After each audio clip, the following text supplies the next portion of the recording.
ઉપરવાસમાં પડેલા ભારે વરસાદને કારણે સાબરમતી નદીમાં પાણીની આવક વધી છે।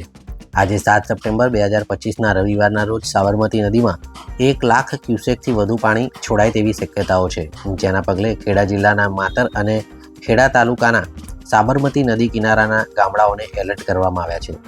મોડી રાત્રે જિલ્લા કલેક્ટર અને તેમની ટીમ રસિકપુરા અને પથાપુરા ગામો ખાતે પહોંચી હતી, જ્યાંથી નદી કિનારાના વિસ્તારોમાં રહેતા લોકોને સલામત સ્થળે ખસેડવામાં આવ્યા હતા। હજુ રવિવારે બપોર સુધી નદીના જળસ્તરમાં વધારો થાય તેની શક્યતાને પગલે અને લોકોની જાનમાલની નુકસાની ન થાય તે માટે તંત્ર દ્વારા તમામ તૈયારીઓ પૂર્ણ કરી દેવામાં આવી છે। આ સાથે જિલ્લા કલેક્ટર દ્વારા લોકોને સૂચના આપવામાં આવી છે કે હાલમાં નદીના પાણીનું સ્તર વધી રહ્યું હોય લોકોએ નદી કિનારાના વિસ્તારોમાં જવાનું ટાળવું જોઈએ। મહત્વની બાબત છે કે ગત વખતે સાબરમતી નદીમાં જે પૂરની સ્થિતિ બની હતી તેના કારણે લોકોના કિંમતી સામાનને નુકસાન ગયું હતું, જેથી આ વખતે તંત્ર એડવાન્સમાં એલર્ટ થઈ ગયું છે અને મોડી રાત્રે જ લોકોને સ્થળાંતર કરવાની કામગીરી શરૂ કરી દેવામાં આવી હતી।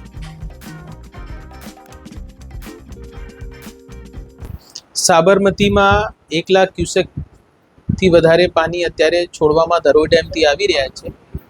એના આગાહીના સ્વરૂપે અમે માતર અને ખેડા તાલુકાની મુલાકાત લીધી છે અને ગ્રામજનોને તકેદારીના પગલાં લેવા માટે કીધું છે। આશ્રય સ્થળો વિશે જાણકારી આપવામાં આવી છે, ગામોની સમીક્ષા કરવામાં આવી છે અને ખેડા જિલ્લાની અંદર માતર અને ખેડા તાલુકામાં પૂરતી સંખ્યામાં આશ્રય સ્થળો તૈયાર કરવામાં આવ્યા છે અને કોઈ પણ નાગરિકને તકલીફ ના પડે એ ખેડા જિલ્લા વહીવટીતંત્રની નેમ છે।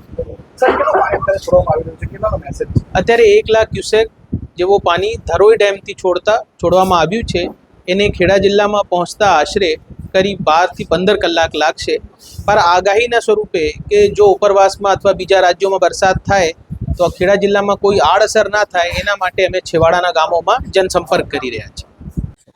અત્યારે ગામડામાં સાબરમતીનું પાણી છોડ્યું છે। રાત્રે અથવા સવારમાં વહેલું આ ગામડા પથાપુરા રસિકપુરાથી આગળ અમારે પાલ્લા, શામલી, બરોડા આજુબાજુના ગામડામાં 15 ગામમાં અસર થાય। જો કદાચ શેરડી વાત્રકનું પાણી આ નદીના અતિશય પાણી છોડવામાં આવે તો શેરડી વાત્રકનું પાણી ના લઈ શકાય, તો પાછળના ગામમાં જે ઉપરવાસના ગામ છે આંત્રોલી, હૈદરાબાદ, ખુમરવાડ એ ગામડામાં પણ પાણી જાય એટલે માતર વિધાનસભાના 15 ગામમાં પાણી ભરાય તો લોકોને કઈ રીતે બચાવી શકાય એના માટે સ્થળાંતર કરવા માટે અગાઉથી પગલાં લઈ અને લોકોને વ્યવસ્થા માટે સ્કૂલની અંદર, કોલેજની અંદર વ્યવસ્થા કરી છે અને ગુરુકુળ હરિયારા વ્યવસ્થા ત્યાં જમવાની વ્યવસ્થા અને રહેવાની વ્યવસ્થા કરી છે।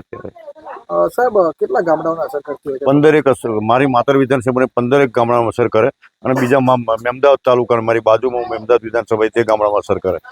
સાહેબ, અત્યાર સુધીમાં કેટલા લોકોનું સ્થળાંતર કરાયું છે? કેવા કેવા પ્રકારની વ્યવસ્થા કરી છે? ચાલુ જ છે અત્યારે સ્થળાંતર કરવાની ઘણા ગામડામાંથી।